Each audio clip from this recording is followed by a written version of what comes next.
दोस्तों इस वीडियो के अंदर हम छत्तीसगढ़ और मध्य प्रदेश के कर्मचारियों और पेंशनर्स बंद होकर 40% डीए से जुड़ी अपडेट के बारे में बात करेंगे।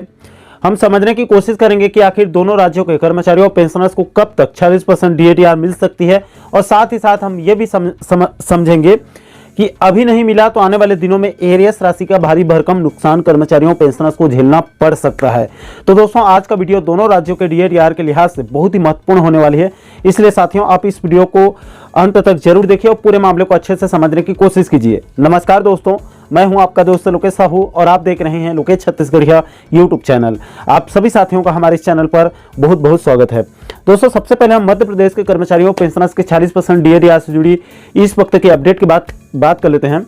तो देखिए दोस्तों, एमपी के कर्मचारियों पेंशनर्स के लिए सुखद खबर है, अच्छी खबर है। बीते सप्ताह प्रिंट मीडिया में खबरें प्रकाशित की गई थी और मैंने खुद एमपी के कर्मचारियों पेंशनर्स संगठन के नेताओं से भी बात किया था, तो उन्होंने भी कंफर्म करके बताया था कि एमपी में वित्त विभाग के अधिकारियों ने 40% डीए का प्रस्ताव तैयार करके मुख्यमंत्री सचिवालय तक भेज दिया है। सीएम मोहन यादव जी इस पर निर्णय लेकर अनुमोदन करके फिर फाइल को वित्त विभाग को रिटर्न वहां से भेजा जाएगा। उसके बाद वित्त विभाग से 40% डीए आदेश जारी किया जाएगा और उसके बाद एमपी के पेंशनर्स के लिए छत्तीसगढ़ सरकार को धारा 49(6) के आपसी सहमति के तहत दोनों राज्यों में सहमति स्थापित करके एमपी के बुजुर्ग पेंशनर्स बंधुओं को भी 40% डीआर का लाभ दिया जाएगा। हालांकि दोस्तों इसके लिए एमपी के पेंशनर्स को थोड़ा सा और अतिरिक्त इंतजार करना पड़ेगा, क्योंकि जब तक सीजी से 40% डीआर आदेश जारी नहीं होगा तब तक एमपी के पेंशनर्स को भी 40% डीआर का लाभ नहीं मिल पाएगा। इसलिए इस मनहूस धारा 49(6) को दोनों राज्यों से हटाने की मांग लंबे समय से चल रही है। इसके अलावा दोस्तों एमपी में कब से 40% डीआर दिया जाएगा, यानी कि 1 जुलाई से एरियस सहित देगा या फिर 1 जनवरी से 6 महीने के एरियस को खाकर मिलेगा, ये अभी स्पष्ट नहीं हो पाई है। लेकिन इतना तय है कि इसी जनवरी में एमपी के कर्मचारियों को 40% डीए का लाभ मिलने की पूरी संभावना है। इसके बाद दोस्तों अगर हम अपने छत्तीसगढ़ के कर्मचारियों पेंशनर्स के 40% डीआर की बात करें तो देखिए दोस्तों इस समय छत्तीसगढ़ में डीआर को लेकर शासन स्तर में कोई हलचल नहीं है। इस संबंध में कल छत्तीसगढ़ कर्मचारी अधिकारी फेडरेशन के प्रांतीय संयोजक कमल वर्मा सर से मेरी बात हुई, जो कि खुद एक बड़े अफसर भी हैं। उन्होंने कहा, लोकेश भाई हम फेडरेशन के स्तर पर डीआर के मुद्दे पर लगातार प्रयास कर रहे हैं। इसके संबंध में सीएम, डिप्टी सीएम और विधानसभा अध्यक्ष से लेकर राज्यपाल तक सभी से मुलाकात हो चुकी है एक राउंड की। इसके अलावा बहुत जल्द फेडरेशन की दूसरी दौर की वार्ता भी शुरू होगी, जिसमें फिर से सभी मंत्रियों से मुलाकात करके हम 40% डीआर की मांग करेंगे। कमल वर्मा जी का यह भी कहना है कि बीजेपी ने चुनाव पूर्व अपने घोषणा पत्र में एरियस सहित डीए देने का ऐलान किया है और एरियस की राशि को बाकायदा जीपीएफ अकाउंट में ट्रांसफर करने का भी वादा किया गया है। इसलिए हमें उम्मीद है कि सरकार अपना वादा निभाएगी और एरियस सहित 40% डीआर का लाभ मिलेगा। दोस्तों वर्मा साहब का तर्क भी अपने जगह सही है, लेकिन साथियों इसमें एक कड़वी हकीकत यह भी है जिसको प्रदेश के कर्मचारियों पेंशनर साथियों को समझने की सख्त जरूरत है। देखिए दोस्तों, जैसे कि बहुत से कर्मचारियों का तर्क रहता है कि चूंकि केंद्रीय कर्मचारियों पेंशनर्स को केंद्र सरकार हमेशा 2-3 महीने बाद यानी कि जनवरी का डीए मार्च में देती है, लेकिन उसको केंद्र सरकार बाकायदा 1 जनवरी से एरियस सहित दे देती है। इसके लिए केंद्रीय कर्मचारियों को न तो मांगने की जरूरत होती है और न ही चिंता करने की जरूरत होती है। लेकिन इस फार्मूले को आप छत्तीसगढ़ जैसे राज्य में फिट करके नहीं देख सकते हैं, क्योंकि छत्तीसगढ़ सरकार एरियस को डकार जाती है, जैसे कि हम पिछले भूपेश सरकार के 5 साल के कार्यकाल में देख चुके हैं। तभी भी प्रदेश के कर्मचारियों और पेंशनर्स को समय पर डीआर नसीब नहीं हुआ। हर बार 4-5 महीनों के एरियस को डकारने के बाद भूपेश सरकार डीआर देती थी। इसलिए बीते 5 सालों में सिर्फ डीआर में ही सरकार कई हजारों करोड़ों रुपए का घोटाला कर गई। इसके अलावा दोस्तों एक सच्चाई ये भी है जिसको आप सभी दर्शकों को समझने की जरूरत है। देखिए दोस्तों, छत्तीसगढ़ सरकार प्रदेश के नियमित कर्मचारियों के लिए सिर्फ 4% डीए वृद्धि करती है, तो इसके लिए सरकार को तकरीबन 1 साल में 800 करोड़ रुपए जुगाड़ करने की जरूरत होती है। और ये मैं सिर्फ 4% डीए की बात कर रहा हूँ, इसमें पेंशनर्स का डीआर जोड़ दूंगा तो ये राशि और बढ़ जाएगी। इसका आपको एक सटीक उदाहरण भी देने वाला हूँ। देखिए दोस्तों, भूपेश सरकार ने अपने अंतिम अनुपूरक बजट 2023 में प्रदेश के कर्मचारियों के लिए 4% डीए वृद्धि किया था, तो सरकार को 800 करोड़ रुपए 1 साल में व्यवस्था करना पड़ा था। तब 38% डीए को बढ़ाकर 42% किया गया था और तब से 42% डीए में ही प्रदेश के नियमित कर्मचारी अटके हुए हैं, जबकि केंद्र का 1 जुलाई से 40% डीए जो है वो हो चुका है।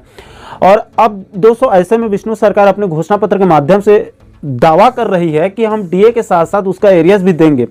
तो दोस्तों आप खुद विचार कीजिए, जब सरकार एरियस भी देगी तो जितना देरी करते जाएगी उसको डीआर के एरियस के लिए उतना ज्यादा राशि जुगाड़ करने की जरूरत होगी। इसलिए सरकार के पास अभी अच्छा अवसर है कि 1 जुलाई 2023 से एरिया सहित 46% DADR आदेश जारी कर दे, क्योंकि बाद में फिर से केंद्र सरकार 1 जनवरी 2024 से 46% में 4% वृद्धि करके 50% कर देगी। तब की स्थिति में शायद सरकार को एक साथ 8% DADR वो भी एरिया सहित देने में काफ़ी दिक्कत हो सकती है। तब ऐसी स्थिति में सरकार DADR के एरियाज को खा जाती है इस कंडीशन में। अब दोस्तों हम ये समझ लेते हैं कि आखिर छत्तीसगढ़ में कब तक 40% DADR की खुशखबरी मिल सकती है। तो देखिए दोस्तों, जैसे कि मैंने पहले ही आपको बताया, इस समय छत्तीसगढ़ के अंदर शासन स्तर में DADR को लेकर कोई सुगबुगाहट नहीं दिख रही है, चारों तरफ शांति है। आपकी जानकारी के लिए यह भी बता दूं कि साय सरकार की अब तक 3 कैबिनेट बैठक हो चुकी है। 2 कैबिनेट बैठक 2023 में और 1 कैबिनेट बैठक 2024 में हो चुकी है, लेकिन तीनों कैबिनेट बैठक में DADR पर कोई निर्णय नहीं लिया गया है। दोस्तों बीते 3 जनवरी 2024 को जो कैबिनेट बैठक हुई थी अभी उसमें प्रदेश के कर्मचारियों और पेंशनर साथियों को बहुत उम्मीद थी, लेकिन साय सरकार ने उस दिन भी निराश कर दिया। अब दोस्तों यहां से राज्य के कर्मचारियों और पेंशनर्स की आखिरी उम्मीद आगामी 5 फरवरी 2024 से 1 मार्च 2024 तक जो विधानसभा का दूसरा सत्र चलने वाला है, इसी बीच साय सरकार अपना पहला मुख्य बजट भी पेश करने वाली है। इसमें एक अंतिम उम्मीद है, शायद सरकार चाहे तो इसी मुख्य बजट में कर्मचारियों पेंशनर्स को 40% DADR की खुशखबरी दे सकती है, क्योंकि इससे पहले की सरकारों में कई बार बजट सत्र में या फिर कैबिनेट बैठक में भी DADR दिया गया है। इसलिए सरकार चाहे तो आगामी मुख्य बजट में एक आखिरी उम्मीद बची है। अब दोस्तों मैं आखिरी उम्मीद क्यों बोल रहा हूं उसे भी आप जरा समझ लीजिए। तो देखिए दोस्तों 5 फरवरी से लेकर 1 मार्च तक सत्र चलेगा।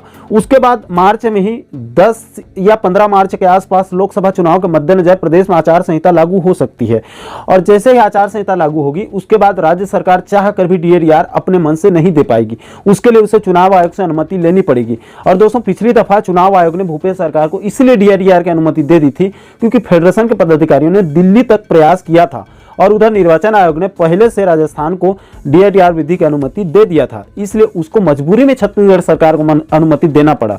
उसके बाद भी इतना प्रयास करने के बाद भी अंत में CM बघेल ने IAS लोगों के DA पर हस्ताक्षर कर दिया, लेकिन राज्य के कर्मचारियों पेंशनर्स के DADR फाइल में हस्ताक्षर नहीं किया और DADR मिलते मिलते रह गया था। दोस्तों खुदा न खास्ता अगर इस बार भी DADR आचार संहिता में जाकर फंस गया तो आप यकीन मानिए इस बार निर्वाचन आयोग अनुमति नहीं देगा, क्योंकि अगर उसने एक राज्य को अनुमति दे दी तो उसको पूरे भारतवर्ष के सभी राज्यों को एक के बाद एक अनुमति देना पड़ेगा। तो दोस्तों मेरे कहने का मतलब यह है कि शायद सरकार के पास अभी अच्छा अवसर है, अभी प्रदेश के कर्मचारियों पेंशनर्स को दे तिथि से चुपचाप 40% DADR दे दिया जाए और एरियस राशि को GPF अकाउंट में ट्रांसफर कर दिया जाए। बाद में सरकार को कई सौ करोड़ों रुपए की राशि को जुगाड़ करना पड़ेगा, जिससे सरकार के लिए भी एक साथ देने में मुश्किल हो जाएगी, क्योंकि मार्च में आचार संहिता लगने के बाद सीधा वो मई जून में आचार संहिता जाकर हटेगी। इसलिए अभी जितना जल्दी हो सके इसी जनवरी में ही MP के साथ साथ CG के कर्मचारियों के 46% DA आदेश जारी किया जाए, और उसके बाद दोनों राज्यों में फिर आपसी सहमति स्थापित करके फिर पेंशनर्स बंधुओं को भी उनके हक के 40% DAR को दे दिया जाए। तो दोस्तों आशा करता हूं कि आप इस वीडियो के माध्यम से छत्तीसगढ़ और मध्य प्रदेश के कर्मचारियों और पेंशनर्स बंधुओं के 40% DADR से जुड़ी पूरे कॉन्सेप्ट को आप बिल्कुल अच्छे से समझ गए होंगे। दोस्तों इस पूरे मुद्दे को लेकर आप लोगों की क्या राय है, क्या आप मेरे बातों से सहमत हैं या फिर नहीं? आपके जो भी विचार होंगे, आपके जो भी राय होंगे, आप नीचे कमेंट सेक्शन में अपनी प्रतिक्रिया, अपना फीडबैक आप जरूर दीजिएगा। और साथियों आप आगे भी छत्तीसगढ़ और मध्य प्रदेश के कर्मचारियों पेंशनर्स बंधुओं के DHRA से जुड़ी इसी प्रकार के महत्वपूर्ण मुद्दों पर वीडियो देखना चाहते हैं तो आप हमारे चैनल को जरूर सब्सक्राइब कर लीजिएगा, ताकि आने वाले सभी नए वीडियो का नोटिफिकेशन आप लोगों तक तुरंत पहुंच सके। दोस्तों अभी के लिए फिलहाल इस वीडियो में इतना ही, मुझे दीजिए इजाजत। मैं मिलता हूं आपसे एक और महत्वपूर्ण मुद्दे के साथ, महत्वपूर्ण टॉपिक के साथ। तब तक के लिए जय हिंद, जय छत्तीसगढ़।